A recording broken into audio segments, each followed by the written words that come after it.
They are searching कि क्या B pharma करें, क्या बीएससी करें। तो मैं सुना है कई बार कि डी फार्मा के बाद बच्चे बीएससी कर लेते हैं। तो आपने ये 2 साल लगा के फार्मा कोर पढ़ा है एंड नाउ आप साइंस में जाना चाहते हो, आप टीचिंग और एकेडमिक और रिसर्च में जा सकते हो, या कह सकते हैं आप फार्मा आगे की डिग्रीज को ऐड नहीं कर सकते बीएससी में फार्मा रजिस्ट्रेशन में, पर आप हॉस्पिटल फार्मासिस्ट, सरकारी फार्मासिस्ट की गवर्नमेंट जॉब के लिए एलिजिबल हो जाते हो।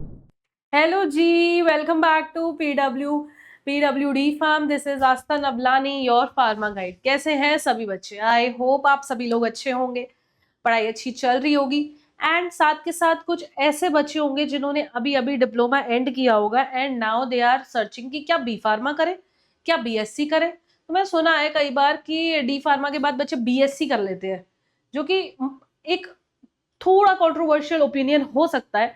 इसीलिए आज हम इसी पे चर्चा करने वाले हैं कि क्या डी फार्म के बाद बीएससी करना सही है।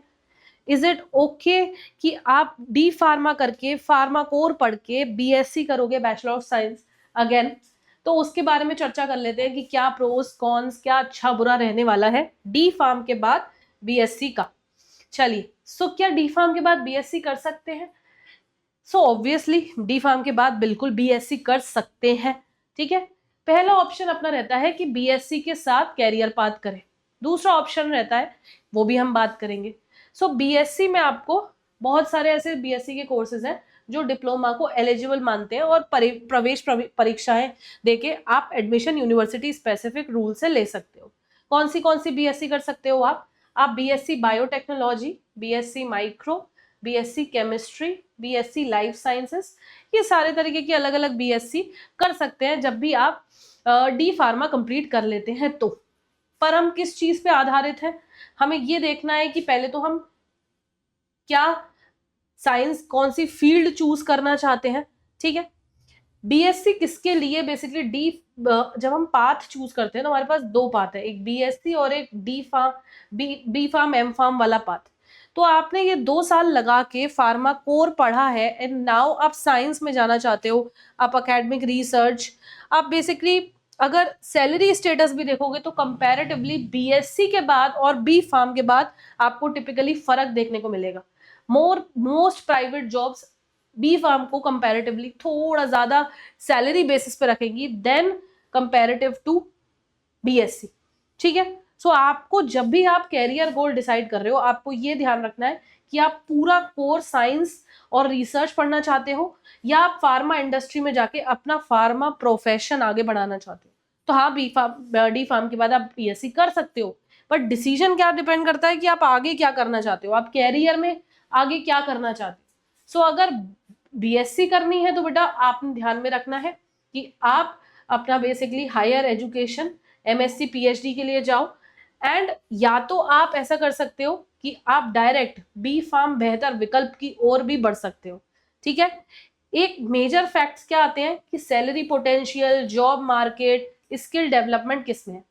डी फार्म के बाद डी फार्म के बाद बी फार्म करने में सीधी ग्रोथ देता है, जबकि बीएससी एक अलग साइंटिफिक क्षेत्र की ओर चला जाता है। सो आप अपने इंटरेस्ट के अनुसार चुन सकते हैं एंड कंटिन्यू कर सकते हैं अपनी प्रोफेशनल जर्नी। ठीक है, अभी अगर आपका इंटरेस्ट बीएससी में है तो आप बेसिकली बीएससी लाभदायक कैसे हो सकती है आपके लिए।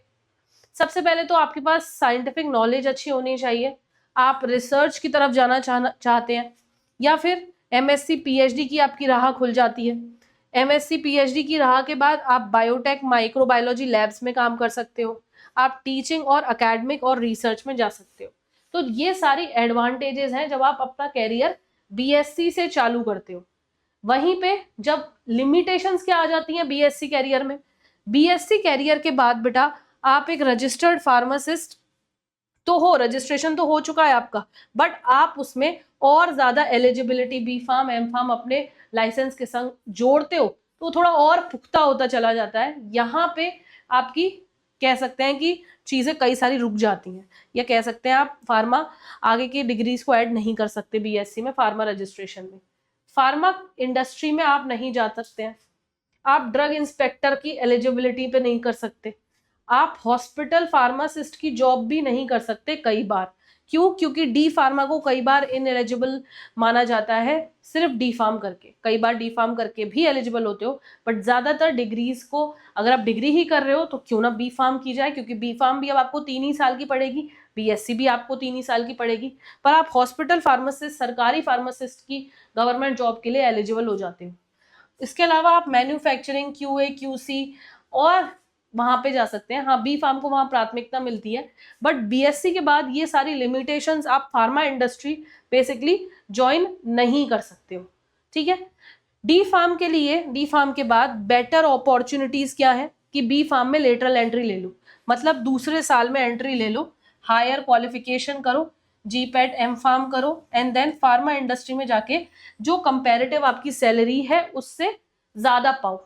दूसरा ऑप्शन है आपके पास कि आप गवर्नमेंट एग्जाम्स दो, ठीक है। डी फार्म के डायरेक्ट बाद गवर्नमेंट एग्जाम्स में कई सारे आप बैठ सकते हो, ESIC, AIIMS, CGHS, railway, state, वहां पे भी आप बैठ सकते हो। और अगर आपने बेसिकली बी फार्म कर ली तो आप ड्रग इंस्पेक्टर के लिए भी एलिजिबल हो जाते हो, जो आप बीएससी से नहीं हो पाते हो। सो दैट्स वाई मैं आपको ऑल्टरनेटिव्स बता रही हूँ। एंड विद दैट हमने एनालाइज किया कि किस तरीके से बीएससी करके भी आप कहाँ जा सकते हैं एंड बी फार्म करके भी आप कहाँ जा सकते हैं। बेहतर क्या है आपके लिए, आप खुद भी एनालाइज कर सकते हैं। सो बीएससी यस आप कर सकते हैं, डी फार्म के बाद आप एलिजिबल हो, बट क्या आप फार्मा सेक्टर में जा पाओगे, क्या आप सरकारी फार्मासिस्ट बन पाओगे, क्या आप ड्रग इंस्पेक्टर बन पाओगे, इसके आंसर आप खुद ही अब एनालाइज कर सकते हैं। And hence this was it from my side. Thank you so much for watching this video. This is me, Asta Navlani, now signing off.